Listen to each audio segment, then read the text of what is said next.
Esse é o segundo vídeo de uma série de 3 vídeos que eu estou gravando sobre como hospedar na AWS uma aplicação React que vai interagir com um back-end implementado utilizando o Spring Boot. No primeiro vídeo a gente falou sobre cada um desses serviços da AWS e como eles se comunicam uns com os outros. E nesse vídeo a gente vai ver como hospedar o back-end da nossa aplicação lá na AWS, utilizando esses serviços aqui. Isto é, vamos usar o EC2, o Load Balancer, CloudFront e o Certificate Manager. No primeiro vídeo a gente criou o banco de dados utilizando esse serviço, RDS. E no terceiro vídeo a gente vai hospedar na AWS o front-end da nossa aplicação, que será uma aplicação React, utilizando esses 3 serviços, S3, CloudFront e Certificate Manager. Bom, então, resumidamente, o que a gente vai fazer nesse vídeo? A gente vai criar uma instância EC2, onde a gente vai instalar a nossa aplicação Spring Boot. Então, a gente cria a instância EC2, instala Java nessa instância, gera um arquivo .jar para a nossa aplicação Spring Boot, pega esse arquivo .jar, copia para essa instância e manda executar esse arquivo aqui. Em seguida, a gente utiliza o Load Balancer, o serviço Load Balancer, para que ele, ao receber uma requisição HTTPS, encaminhe essa requisição para a nossa instância EC2. Se nós criarmos, digamos, 3 instâncias EC2, com essa nossa aplicação Spring Boot instalada em todas as 3, então esse serviço de balanceamento de carga, ao receber uma requisição HTTPS, vai poder direcionar essa requisição para a instância mais ociosa. E aí sim ele vai estar efetuando o trabalho dele de balanceamento de carga. E por último, a gente vai utilizar esse serviço CloudFront para implementar um CDN. Então, as requisições encaminhadas pelo navegador dessa máquina para o nosso back-end, que serão requisições HTTPS enviadas para api.hortifruti.net, essas requisições serão recebidas pelos servidores que compõem esse CDN, quer dizer, cada requisição enviada será recebida por um servidor que compõe esse CDN. Se esse servidor tiver em cache a informação que está sendo solicitada, ele já retorna direto. Caso contrário, ele repassa a solicitação para o Load Balancer, que repassa para a instância menos ociosa. Essa instância vai repassar a solicitação para o Spring Boot, para a nossa aplicação Spring Boot, que vai acessar um banco de dados, retornar o que foi solicitado na forma de objetos JSON para a nossa aplicação React aqui no navegador. Bom, é isso que a gente vai implementar resumidamente. Então agora vamos lá para a console da AWS para começar a implementação dessa instância EC2. Uma vez aqui na console da AWS, a primeira coisa que a gente vai ter que fazer é escolher uma região onde a gente vai hospedar o nosso site. E se você está no Brasil, você deveria escolher South America, São Paulo. Até porque, se você escolher uma outra região, por exemplo, alguma outra região dos Estados Unidos, você vai pagar mais caro. E agora o nosso segundo passo vai depender se a gente já possui um domínio ou não. Digamos que você já possua um domínio e esse domínio está registrado, por exemplo, na Wallhost. Então, o que você teria que fazer? Você teria que entrar aqui no serviço Route 53. Então aqui você digita Route 53, dá um Enter, seleciona Hosted Zones, e aí observe que eu já tenho uma Hosted Zone criada para esse domínio, hortifruti.net. Mas digamos que eu ainda não tivesse criado essa Hosted Zone, o que eu teria que fazer? Eu teria que clicar aqui nesse botão, Create Hosted Zone. Aqui eu teria que informar o nome do domínio, hortifruti.net. Nessa caixa de texto você pode acrescentar uma descrição dessa sua Hosted Zone. Aqui a gente seleciona Public Hosted Zone, já que ela está aberta à internet. E agora a gente clica aqui em Create Hosted Zone. Eu não vou clicar nesse botão porque esta Hosted Zone hortifruti.net já está criada. Observe aqui, eu posso voltar aqui e clicando em hortifruti.net, a gente vai acessar a tabela de DNS de hortifruti.net. E aqui a gente vai ter dois tipos de registros, registros NS e SOA.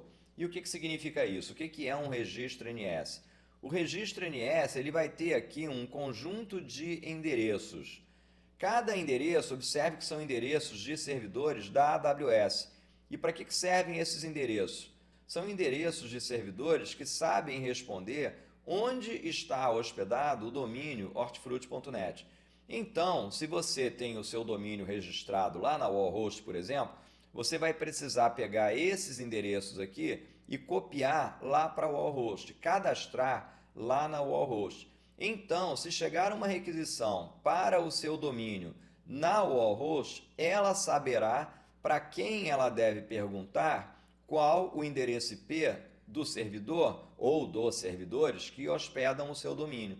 Então, a Wallhost irá encaminhar para esses servidores a requisição e eles irão responder qual o endereço IP da máquina ou das máquinas que hospedam o seu domínio. A outra situação é aquela situação em que você ainda não possui um domínio. Então, você pretende, por exemplo, utilizar a AWS para comprar um novo domínio. Então, o que você tem que fazer? Você clica aqui em Dashboard.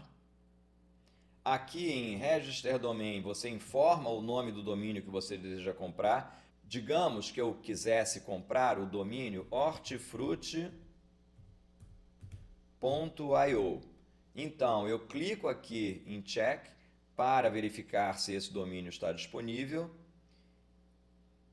E aqui ele está dizendo que sim, que o domínio está disponível e que custa $71.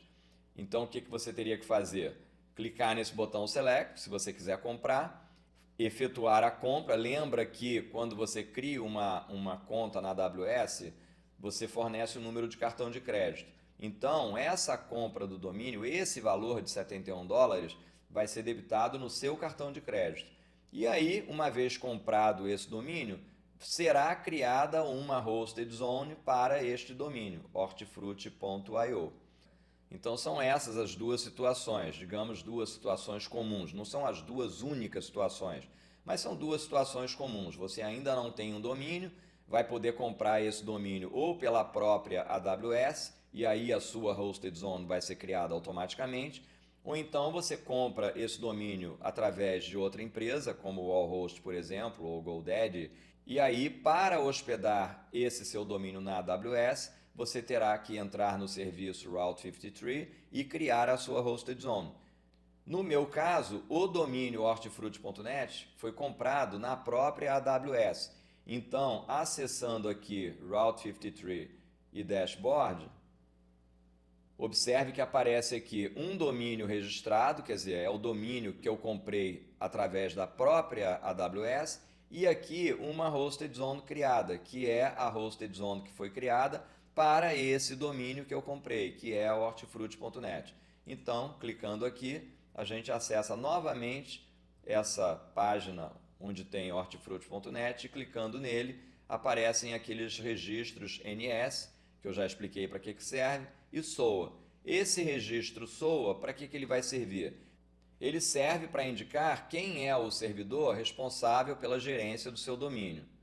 E agora o nosso próximo passo será criar 3 security groups. Um security group para HTTP, um security group para HTTPS e um para SSH. E onde esses security groups serão utilizados? O security group para HTTP a gente vai precisar configurar para a instância EC2. Note que o load balancer, ao se comunicar com a instância EC2, vai enviar requisições HTTP.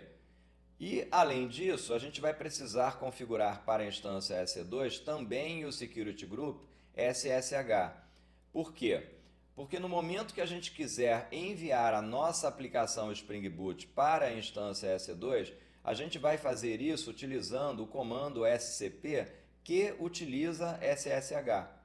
E além disso, no momento que a gente quiser colocar no ar esse arquivo .jar enviado para a instância EC2, para conseguir colocar ele no ar, primeiro a gente vai precisar se conectar nessa instância EC2, utilizando o comando ssh. que vai utilizar o protocolo SSH para fazer a comunicação. E aí a gente vai poder colocar no ar a nossa aplicação Spring Boot. E em relação ao Security Group para HTTPS, ele vai ser utilizado aqui pelo Load Balancer. Note que o CloudFront, ao se comunicar com o Load Balancer, ele vai enviar requisições HTTPS para o Load Balancer. Bom, então agora a gente volta lá para a console da AWS para criar esses Security Groups. E para criar os Security Groups, a gente clica aqui nessa barra de pesquisa, digita EC2, dá um Enter, acessa essa opção aqui, Security Groups, clica no botão Create Security Group e agora a gente vai criar o nosso primeiro Security Group que vai permitir que a gente acesse a instância EC2 utilizando HTTP. Então o nome desse Security Group será Allow Public Internet Access Through HTTP Security Group. E como a descrição desse Security Group é obrigatória, eu vou copiar esse nome e colar ele aqui.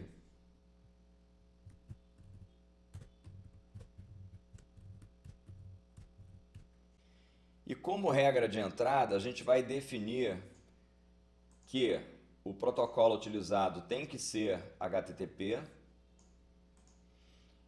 porém, a gente está aceitando requisições provenientes de qualquer endereço IP. E como regra de saída, a gente aceita qualquer tráfego para qualquer endereço IP. E agora a gente clica aqui nesse botão, Create Security Group. Para criar o nosso segundo Security Group, novamente a gente seleciona aqui Security Groups, clica no botão Create Security Group. O nome desse segundo Security Group será Allow Public Internet Access Through HTTPS Security Group. E ele vai ser utilizado lá no Load Balancer, como a gente viu agora há pouco.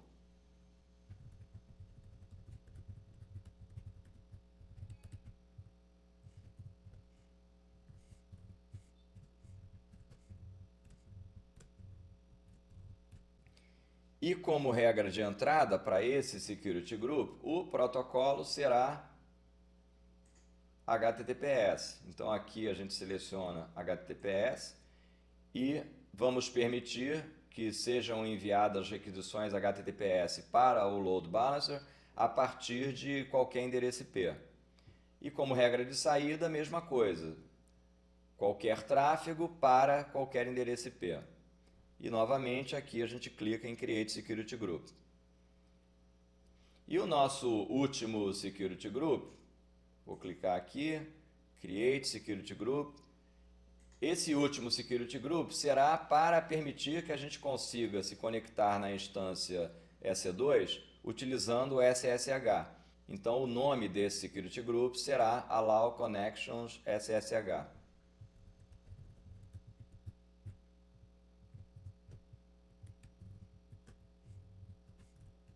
Como regra de entrada, a gente vai ter o protocolo SSH com conexões provenientes de qualquer endereço IP.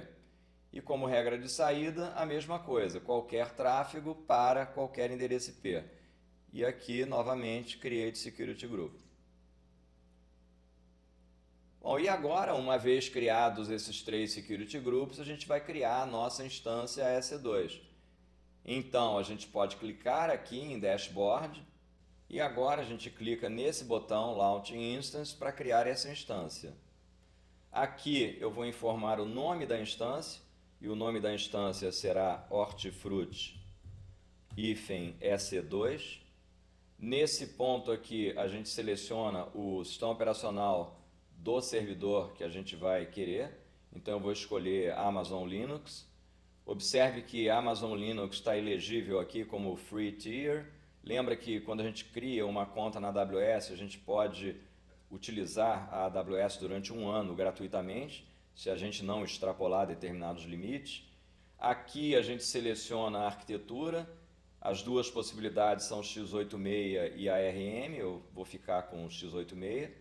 Aqui a gente tem o Instance Type. Observe que T2 Micro está também elegível como Free Tier, quer dizer, como gratuito.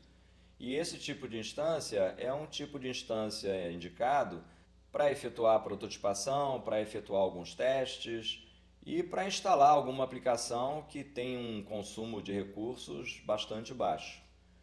Agora a gente vai precisar criar um par de chaves. E para que vai servir esse par de chaves? Uma chave pública e uma chave privada. Para a gente poder se comunicar com a instância EC2 utilizando criptografia. Então, a gente clica aqui nesse link, Create New Key Pair. Aqui a gente informa o nome desse par de chaves, que vai ser hortifruti.pen, o nome do arquivo será hortifruti.pen, e o algoritmo utilizado para criar esse par de chaves vai ser esse aqui, RSA.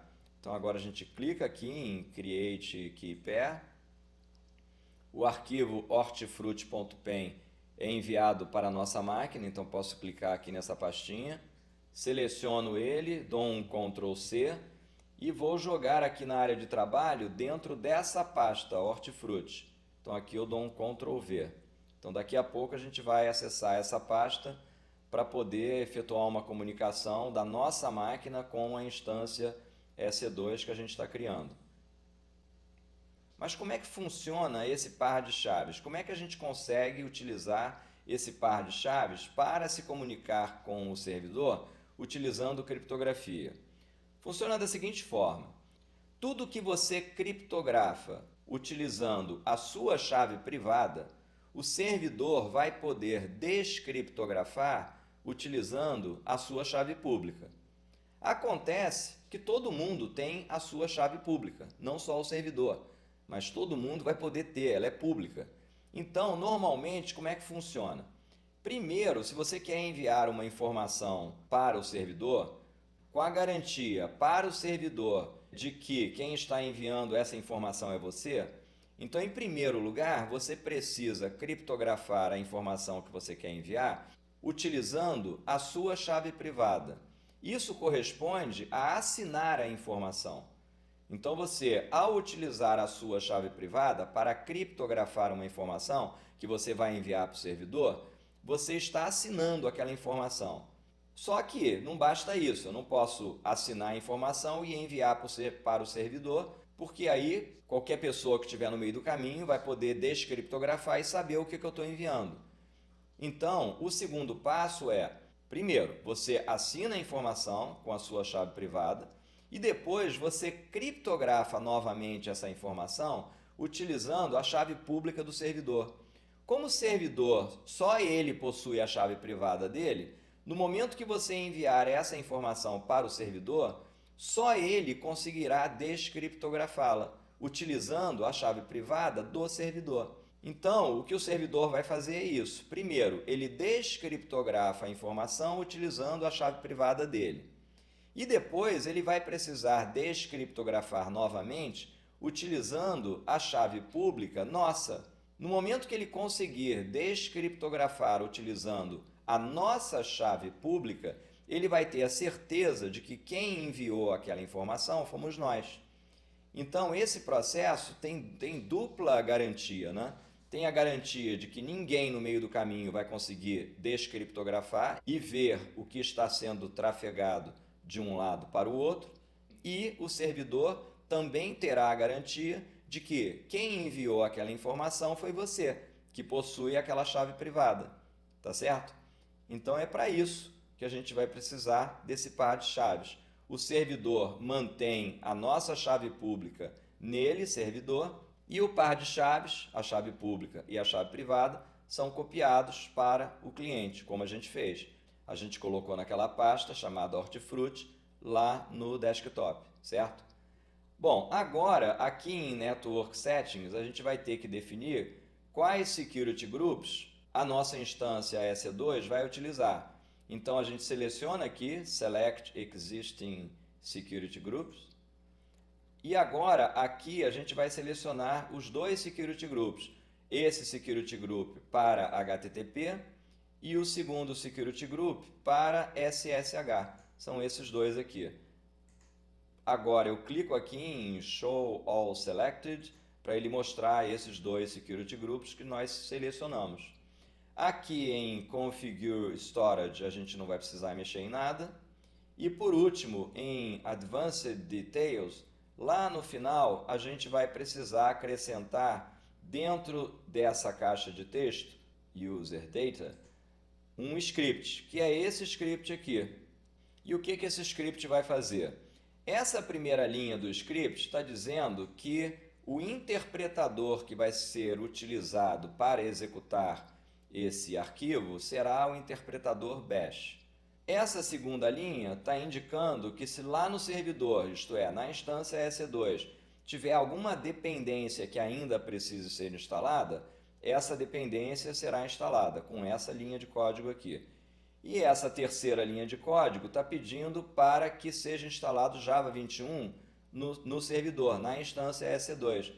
E a distribuição que a gente vai usar é a Amazon Correto. É uma distribuição da própria AWS. E esse headless está indicando que nessa distribuição que vai ser instalada não deve haver nenhuma API de interface gráfica, até porque não faz sentido você ter uma API de interface gráfica no servidor. Então é isso. Agora a gente clica nesse botão Launch Instance, essa instância será criada e executada. Nessa primeira execução, essa linha de código vai instalar alguma dependência eventualmente necessária e essa linha de código irá instalar Java 21 na instância EC2. Ok? Então é isso. Então vamos clicar aqui em Launch Instance. E note aqui que a nossa instância foi criada com sucesso. Então, se a gente clicar nesse link Instances, observe que vai ser exibida aqui a nossa instância que acabou de ser criada e que se encontra nesse estado, no estado Running. E clicando aqui no Instance ID, aqui a gente vai ter o nome DNS público da instância, que inclui o endereço IP dela. E aqui aparece o endereço IPv4 público. Uma coisa importante aqui é que se por acaso você der um stop nessa instância e reiniciá-la, esses endereços IP mudam. Então, caso você tenha a intenção de simplesmente reiniciar a sua instância, escolha essa opção, Reboot Instance. Isso vai fazer com que esses endereços não mudem. Então você não vai precisar mudar nenhuma configuração. Agora a gente vai fazer o seguinte, a gente vai lá para o IntelliJ, no IntelliJ a gente vai gerar o arquivo .jar da nossa aplicação Spring Boot e em seguida a gente vai copiar a nossa aplicação Spring Boot para a instância EC2 para que a gente possa colocá-la no ar. E agora aqui no IntelliJ a gente vai criar o arquivo .jar correspondente à nossa aplicação Spring Boot. Em seguida, a gente vai pegar esse arquivo .jar e vamos copiar para a instância EC2. E quando esse arquivo .jar for executado lá na instância EC2, ele irá colocar no ar um servidor web Tomcat que vai escutar a porta 80. E dentro desse servidor web vai estar a nossa aplicação Spring Boot. E para a gente criar esse arquivo .jar da nossa aplicação Spring Boot, a gente entra aqui no Maven, abre essa abinha correspondente à nossa aplicação, entra em Lifecycle e agora a gente dá um duplo clique em Install. No momento que a gente der esse duplo clique, vai ser criada aqui do lado uma pasta Target e dentro dessa pasta Target vai ser criado o arquivo .jar correspondente à nossa aplicação.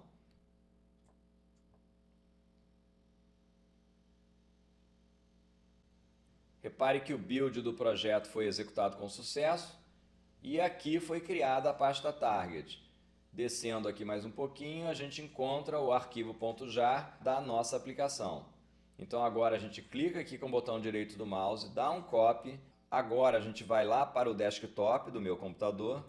E aqui no desktop eu vou entrar na pasta Hortifruti e colar aquele arquivo que eu copiei, que é o arquivo .jar. E agora a gente vai precisar copiar esse arquivo .jar para a instância EC2. E para fazer isso, a gente abre um terminal do Git Bash. Aqui na pasta do Git eu acesso o Git Bash. E agora eu vou me posicionar nessa pasta Hortifruti. Então eu vou emitir esse comando, cd users carlos desktop hortifruti. Uma vez posicionado nessa pasta, a gente vai agora executar o comando chmod, que vai atribuir permissão de leitura para o usuário corrente do Windows, né, que é o meu usuário Carlos. Então eu executo esse comando, que irá atribuir permissão de leitura para o usuário corrente, é esse número 4. O número 0 está atribuindo nenhuma permissão a grupos. E esse outro número 0 está atribuindo nenhuma permissão também a outros usuários. Então, o único usuário que vai ter permissão de leitura é o usuário corrente, que é o meu usuário, que é o Carlos. Então, se um outro usuário pegar esse arquivo hortifruti.pem, ele não terá permissão para acessar o arquivo. E agora, para copiar esse arquivo .jar para a instância EC2, a gente vai utilizar o comando scp, que é esse comando. Esse "-i" está indicando que logo em seguida vem o arquivo .pen, que é aquele arquivo que tem as chaves privada e pública. Logo após vem o arquivo que a gente deseja copiar para a instância EC2. Aqui vem o nome do usuário da instância EC2 que vai receber esse arquivo. Aqui está o nome público da instância EC2, até aqui. E a pasta desse usuário para onde o arquivo .jar vai ser copiado é essa pasta EC2 users que está dentro da pasta home lá no servidor. Então aqui a gente dá agora um enter, aqui a gente vai ter que responder yes e o arquivo será copiado. Observe aqui o andamento da cópia. 0%, 17, 32, 44, terminou. E agora, para a gente executar aquele arquivo .jar que eu copiei para a instância EC2, a gente vai ter que se autenticar. Note que eu permaneço aqui no mesmo terminal onde eu fiz a cópia do arquivo .jar para a instância EC2. Apenas as linhas desapareceram porque eu emiti o comando clear, assim, e aí ele limpou tudo. Mas é o mesmo terminal. Então agora a gente emite o comando ssh para efetuar a autenticação, é esse comando aqui. Observe que a gente escreve ssh-i, aqui a gente fornece o nome do arquivo .pen, aquele arquivo que contém a nossa chave pública e a nossa chave privada. Depois vem aqui o nome do usuário que a gente vai usar para se autenticar, arroba e o nome DNS público da instância EC2. Então agora a gente dá um enter, efetua a autenticação e agora se a gente der um ls, a gente vai poder verificar que o arquivo .jar está lá, está na pasta do usuário EC2 user. E agora, para a gente mandar executar esse arquivo de tal forma que no momento que a gente fechar essa janela, o arquivo continue em execução, a gente vai utilizar o comando nohangUp, que é esse comando aqui. Então observe, a gente escreve nohangUp, java, -jar, e aqui a gente passa o nome do arquivo .jar que a gente deseja executar. Esse sudo, a razão dele é porque quando a gente colocar no ar a nossa aplicação Spring Boot, ela vai estar rodando na porta 80. E no Linux, quando você roda uma aplicação abaixo da porta 1024, você tem que rodar a aplicação com permissão de administração. E a forma de rodar com permissão de administração é escrevendo sudo aqui no início. E esse comercial aqui no final é para que, depois que essa aplicação estiver em execução, para que a gente consiga continuar emitindo comandos nesse terminal. Caso contrário, o terminal fica travado, até que a execução do comando corrente termine. Então agora a gente dá um enter e essa nossa aplicação que consta desse .jar já está em execução. E para a gente constatar que ela está em execução, a gente executa sudo cat nohangUp.out e agora a gente dá um enter. E esse é o conteúdo da console exibido pelo nosso servidor. Observe que aqui embaixo foram cadastradas 3 categorias e 2 produtos. E a gente pode fechar essa janela que o servidor vai permanecer em execução. E agora o nosso próximo passo será testar essa instância EC2. a gente vai utilizar o Postman para enviar uma requisição HTTP do tipo GET para essa nossa instância barra produtos. E vamos ver o que o Postman vai responder. Então agora a gente abre aqui o menu iniciar do Windows, acessa o Postman, aqui está ele, vamos abrir. E agora a gente envia uma requisição HTTP, // aqui a gente coloca o nome DNS público da nossa instância EC2, barra produtos, que é o que o controller de produtos está esperando receber. Isto é, enviando uma requisição do tipo GET com esse formato, ele deve retornar os produtos cadastrados no banco de dados. E os produtos cadastrados no banco de dados são dois, o abacate, que é esse primeiro, e a abobrinha. Então, é isso, está tudo funcionando. Até o momento, tudo funcionando. O nosso próximo passo será a definição de um load balancer para a nossa aplicação. Então, aqui na frente da instância EC2, a gente vai configurar um load balancer. E para efetuar essa configuração, a gente volta para a console da AWS. Agora a gente vai criar um load balancer, isto é, um serviço de balanceamento de carga para a nossa aplicação. Mas, a rigor, só faz sentido criar um serviço de balanceamento de carga se você tem pelo menos duas instâncias EC2 configuradas. No nosso caso, a gente criou até agora uma única instância EC2. E essa única instância EC2 é a única que vai poder receber as requisições recebidas pelo serviço de balanceamento de carga. Então fica meio sem sentido, né? O serviço de balanceamento de carga recebe aquela requisição e repassa para a única instância disponível. Então, o ideal seria a gente criar uma segunda instância. Observe, a gente tem aqui, clicando em Dashboard, a gente tem aqui uma única instância rodando, que é essa instância aqui. E essa instância ela está instalada numa zona de disponibilidade chamada SA East 1C. As zonas de disponibilidade disponíveis aqui para a gente são SA East 1A, 1B e 1C. Quando eu criei essa instância EC2, eu não escolhi uma zona de disponibilidade. Então, automaticamente, a AWS escolheu a zona de disponibilidade SA East 1C. E o que é uma zona de disponibilidade? É uma localização específica dentro de uma região. A nossa região é América do Sul, São Paulo. E nessa localização específica, a gente tem uma infraestrutura independente, como, por exemplo, energia elétrica, rede, serviço de resfriamento, etc.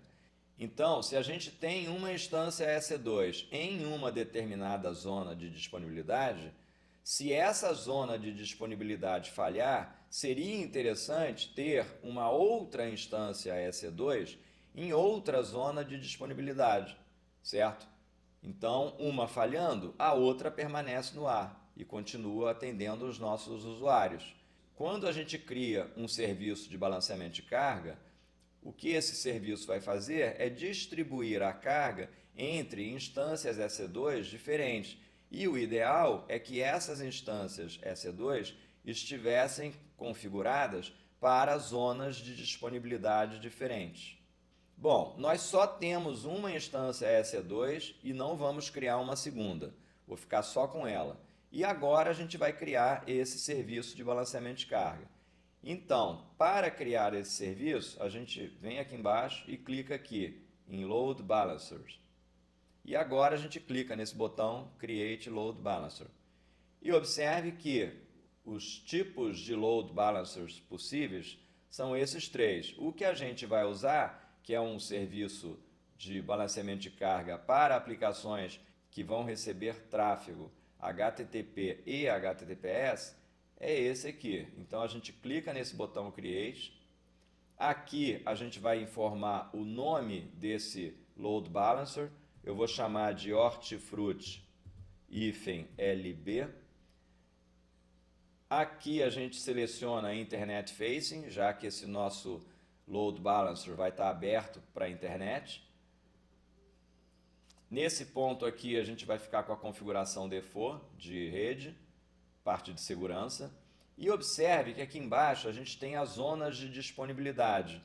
A nossa instância EC2 está instalada nessa zona de disponibilidade, como a gente viu, SA IST 1C. Então, essa zona de disponibilidade, obrigatoriamente, ela tem que ser selecionada, porque aí o load balancer irá encaminhar as requisições para a nossa instância EC2 que está nessa zona. Se a gente tiver a intenção de criar, por exemplo, uma outra instância EC2 na zona de disponibilidade 1A, então eu deveria selecionar essa zona também. E se a gente quiser criar 3 instâncias, a gente seleciona as 3 zonas e cria cada instância numa zona de disponibilidade diferente. Tá claro? Então eu vou deixar selecionadas essas 3 zonas, prevendo que futuramente a gente vai poder criar novas instâncias EC2 nessas outras 2 zonas. E agora aqui a gente vai ter que selecionar um Security Group. Lembra que quando a gente criou os Security Groups, a gente criou um Security Group para HTTP, um para HTTPS e um outro para SSH. Os Security Groups para HTTP e SSH foram utilizados na instância EC2. E esse Security Group que a gente vai usar agora é o Security Group para HTTPS, porque o Load Balancer ele irá receber requisições HTTPS, como a gente vai poder ver nessa imagem aqui, observe. Note aqui, a nossa máquina, onde estará instalada a nossa aplicação React, vai enviar uma requisição HTTPS para api.hortifruti.net. Aqui a gente vai ter configurado um CDN. Então, um dos servidores que fazem parte desse CDN vai receber a requisição e vai encaminhar essa requisição HTTPS para o Load Balancer. Então é por isso que agora a gente está configurando para esse Load Balancer um Security Group que irá aceitar requisições HTTPS.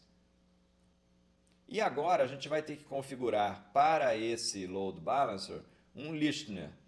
Então, o que o Load Balancer estará esperando receber? Ele estará esperando receber requisições HTTPS na porta 443. A gente poderia, por exemplo, configurar aqui a porta 8443, se fosse o caso. Mas não é, a gente vai usar a porta 443 mesmo. Esse listener configura o fato de que esse Load Balancer estará recebendo, estará aceitando requisições HTTPS nessa porta. E no momento que ele, Load Balancer, receber uma requisição HTTPS nessa porta, o que ele vai fazer? Ele vai encaminhar essa requisição para um Target Group. E o que vai ser o Target Group? Vai ser aquela instância EC2 que a gente tem configurada. Então agora a gente clica aqui em Create Target Group e observe que vai ser aberta mais uma aba aqui no navegador. E nessa nova aba a gente vai configurar esse Target Group. Então, está aqui, ó, criou uma nova aba. Esse Target Group vai ser configurado para instâncias EC2. Então, a gente deixa marcado aqui, Instances. Aqui, a gente vai informar o nome do Target Group. Eu vou chamar de Hortifruti-TG. Observe que a saída do Load Balancer, quer dizer, o Load Balancer vai receber requisições HTTPS. Mas a saída dele será HTTP para as instâncias, no nosso caso a gente só tem uma, então para a nossa instância EC2. Então, novamente, vamos dar uma olhada nessa imagem? Então, eu estou falando disso aqui. Então, aqui no Load Balancer, ele recebe requisições HTTPS, mas encaminha requisições HTTP para a instância EC2. Então, é isso aqui que a gente está configurando.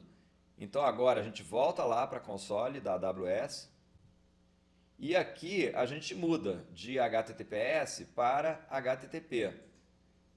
Aí repare que mudou aqui a porta para 80, de 443 para 80. Bom, e agora a gente vai configurar uma checagem de saúde para a nossa aplicação. Então, como é que o Load Balancer vai poder checar se a nossa instância EC2 está com saúde? Se a nossa instância EC2 não estiver com saúde, o load balancer iria encaminhar essa requisição, a requisição recebida, para uma outra instância, se você tiver uma outra instância. Então é isso, ele verifica a saúde da instância, se ela estiver bem, se ela estiver respondendo corretamente, ele envia a requisição para essa instância. Se ela não estiver funcionando, ele encaminha para outra instância. É para isso que vai servir esse teste de saúde aqui. Então, como é que a gente vai configurar? A gente vai configurar da seguinte forma. A instância EC2 espera receber requisições para produtos/health.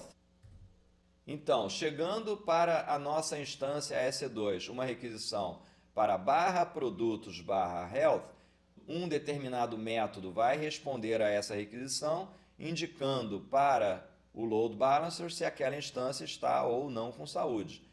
Então vamos dar uma olhada lá no IntelliJ para ver qual é o método que vai ser acionado quando chegar uma requisição HTTP para esse caminho aqui, /produtos/health.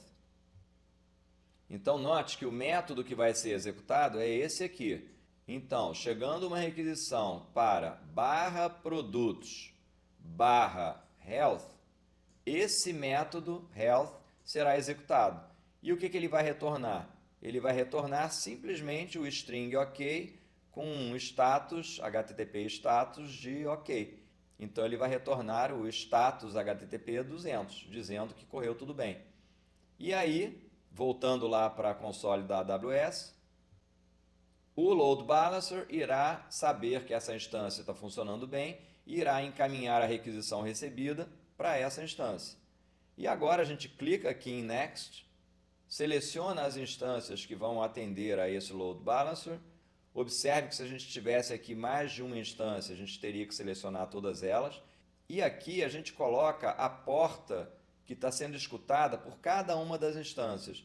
A gente só tem uma instância no ar e essa instância está utilizando a porta 80.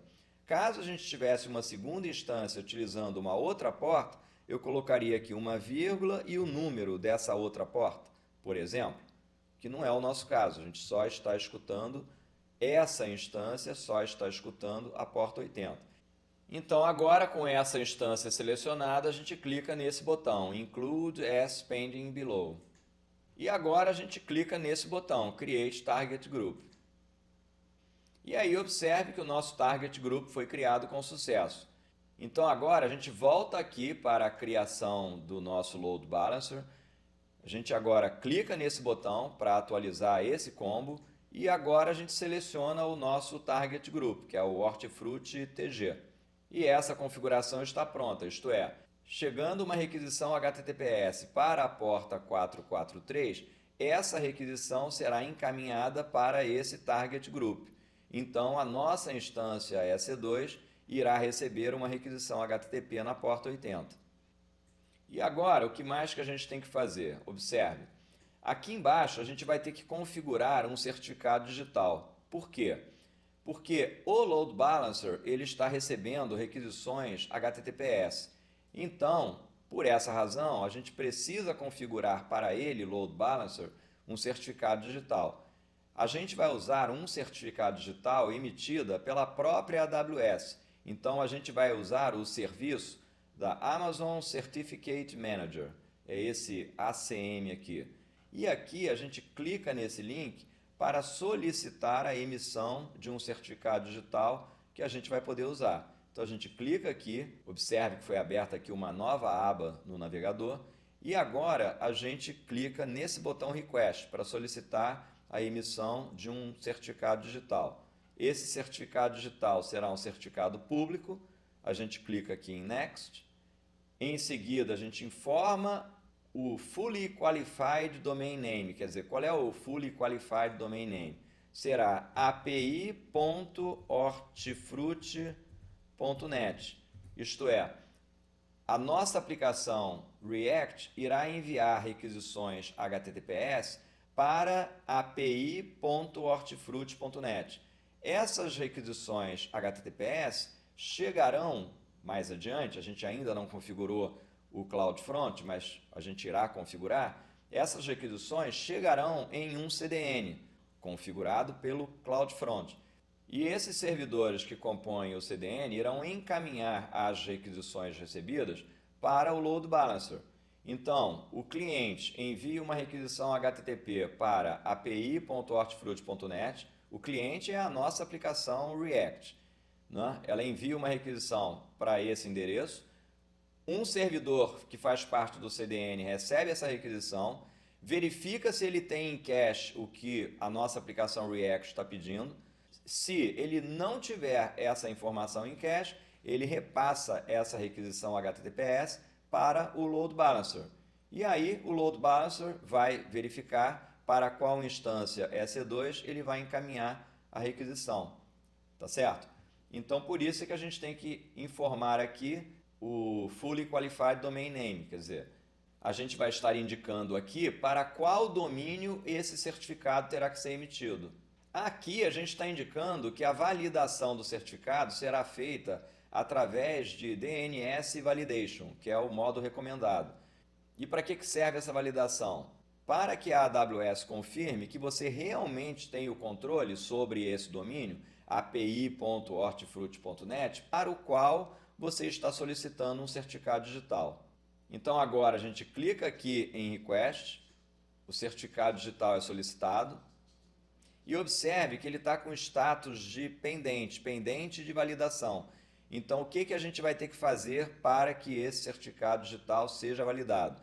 A gente vai precisar acrescentar uma entrada lá no Route 53 que vai efetuar essa validação. Então agora a gente clica aqui em View Certificate e agora a gente clica aqui em Create Record in Route 53. E agora a gente seleciona esse botão. E aí observe que foi criado esse registro aqui lá no Route 53. Por enquanto ele ainda está pendente de validação, mas daqui a pouco ele vai mudar para emitido, issued. Então agora a gente pode fechar esse aviso e clicando aqui em List Certificates, observe que esse certificado já está emitido. E agora a gente volta aqui para o Load Balancer. Aqui a gente pede para atualizar o conteúdo desse Combo Box. E agora a gente seleciona o certificado que foi emitido para api.hortifruti.net. E feito isso, agora a gente já pode pedir para criar o nosso Load Balancer. Então a gente clica aqui nesse botão Create Load Balancer. Observe que ele foi criado com sucesso. Por enquanto está com esse status de provisioning, mas daqui a pouco esse status vai ser alterado. E para verificar se o status aqui do Load Balancer já modificou, a gente pode clicar nesse botão. E observe que ele foi alterado para Active. Então agora o nosso Load Balancer já está no ar, já está funcionando. E para a gente testar o funcionamento do Load Balancer, a gente vai poder agora enviar uma requisição lá no Postman para api.hortifruti.net/produtos. E aí aquela lista de produtos, aquela lista de 2 produtos vai ser exibida. Acontece que para a gente poder enviar uma requisição para api.hortifruti.net, a gente vai precisar acrescentar lá no Route 53 uma entrada de registro para esse domínio, api.hortifruti.net. Então agora a gente vem aqui nessa barra de pesquisa, digita Route 53, dá um Enter, entra aqui nessa Hosted Zone, clica em hortifruti.net, observe que foi criado esse registro que vai fazer a validação daquele certificado que foi criado para o Load Balancer. E agora a gente vai precisar criar um novo recorde para api.hortifruti.net.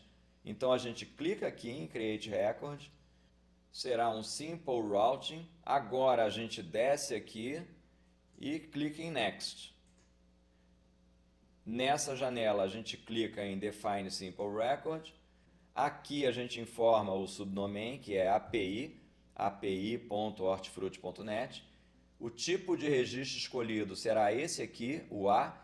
Por quê? Porque ele serve para efetuar o roteamento de tráfego para, por exemplo, o Elastic Load Balancer, que é o nosso caso. A gente vai estar fazendo roteamento de tráfego para um load balancer, então a gente deixa esse A selecionado.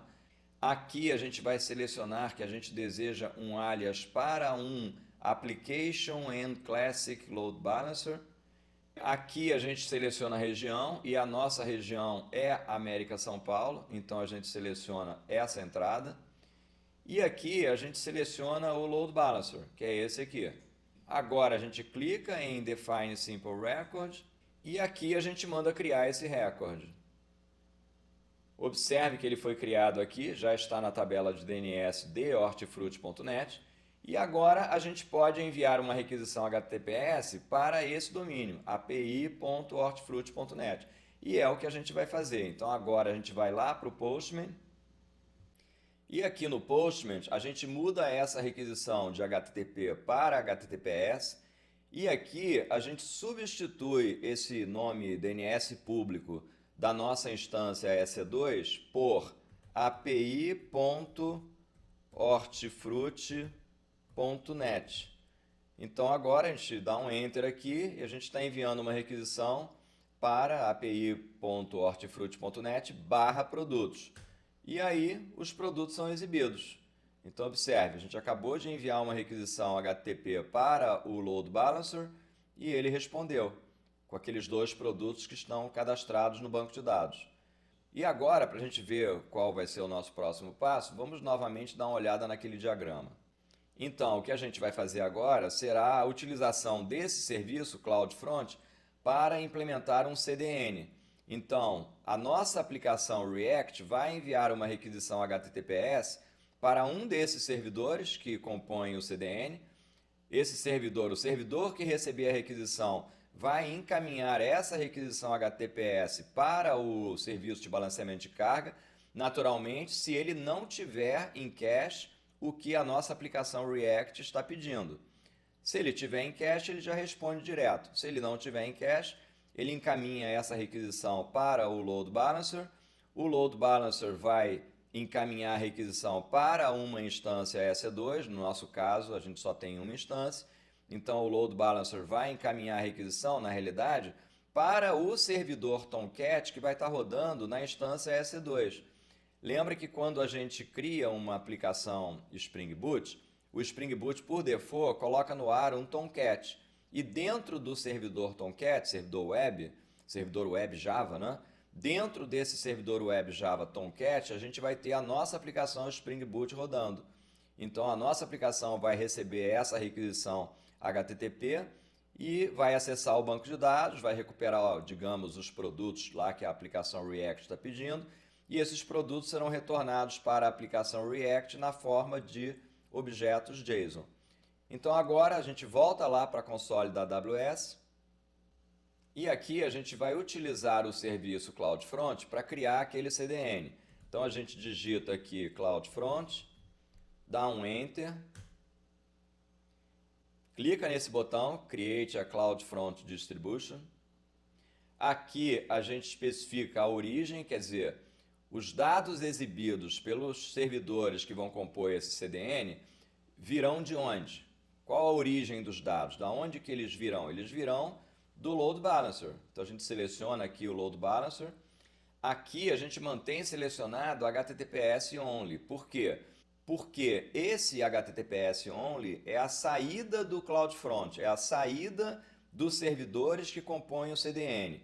Então, ó, vamos voltar lá para aquele diagrama para ver que é essa saída aqui. A gente está se referindo à saída do CloudFront. Então, aquele HTTPS Only se refere a isso aqui. E por que HTTPS Only? Porque a nossa aplicação React só irá enviar requisições HTTPS.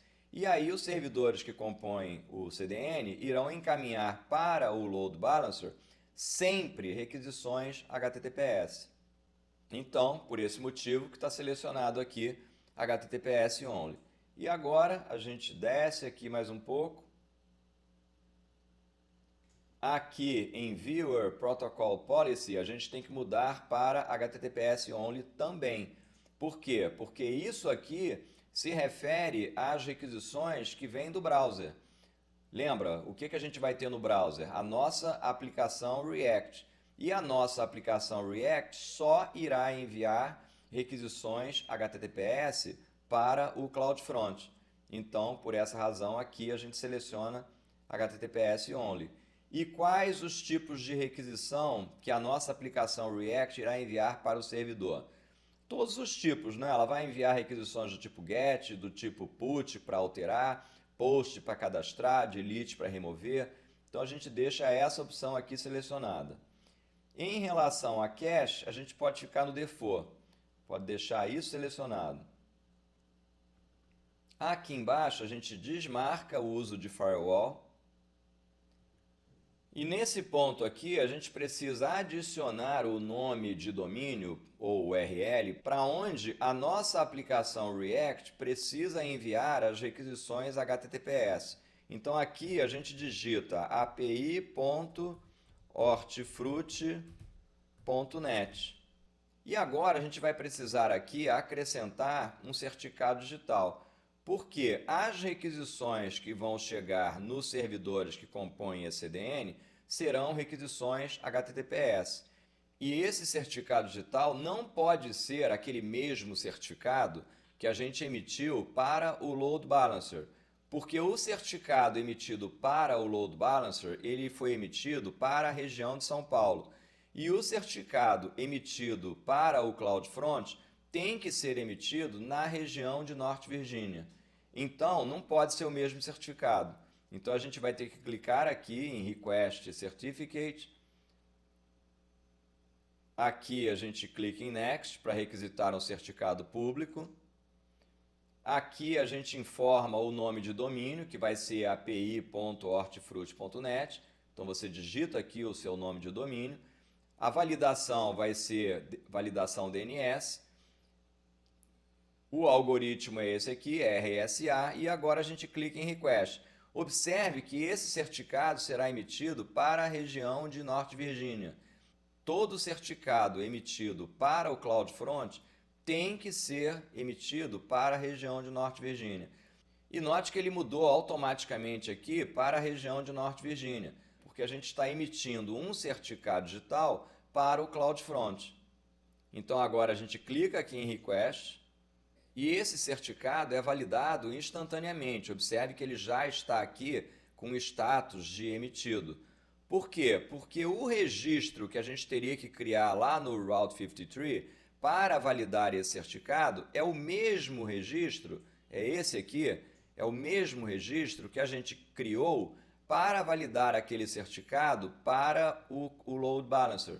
Então, ele usou o mesmo registro para validar esse certificado. Uma vez validado esse certificado, a gente volta aqui para essa tela onde a gente está criando a distribuição do CloudFront, clica nesse botão para atualizar o conteúdo desse Combo Box e agora a gente pode selecionar esse certificado. Uma vez selecionado o certificado, agora a gente pode clicar aqui em Create Distribution e será criada essa distribuição do CloudFront. Observe que essa distribuição ela está aqui com status de Deploying. Isso vai demorar mais ou menos uns 4 minutos para ela ficar pronta. Então eu vou dar um pause nesse vídeo e volto daqui a pouco. Note aqui agora que a distribuição terminou de ser criada, demorou aproximadamente 4 minutos mesmo. E agora o que a gente vai ter que fazer é voltar lá no Route 53 para poder criar um registro que aponte para essa distribuição. Então a gente entra aqui, vamos lá na Hosted Zone. Aqui na Hosted Zone a gente seleciona esse registro que aponta para o Load Balancer, remove ele. E agora a gente vai criar um novo registro que vai apontar para a distribuição do CloudFront. Então a gente seleciona Simple Routing, clica em Next. Define Simple Record. Aqui a gente digita api.hortifruti.net, que é o domínio para onde a gente vai enviar as requisições HTTPS. Aqui fica selecionado o tipo de registro A, porque ele pode ser utilizado para efetuar o roteamento para o CloudFront. Nesse ponto aqui a gente seleciona um alias para uma distribuição do CloudFront. e aqui a gente seleciona a distribuição que a gente acabou de criar. Agora a gente clica em Define Simple Record, aqui a gente clica em Create Record e o recorde para a distribuição foi criado. E para a gente testar se essa entrada para api.hortifruti.net está funcionando, a gente volta lá para o Postman e aqui no Postman a gente envia uma requisição HTTPS para api.hortifruti.net/produtos e essa requisição será enviada para o CloudFront e não para o Load Balancer, como estava configurado anteriormente. Então, clicando aqui em Send, observe, voltaram aqui os produtos, tudo funcionando. Então aqui a gente termina esse segundo vídeo onde a gente implementou essa instalação aqui, a instalação do back-end lá na AWS. No próximo vídeo, que será o terceiro vídeo dessa série, a gente vai instalar lá na AWS o front-end da nossa aplicação, que vai ser uma aplicação React que vai interagir com o back-end, enviando para ele requisições do tipo HTTPS.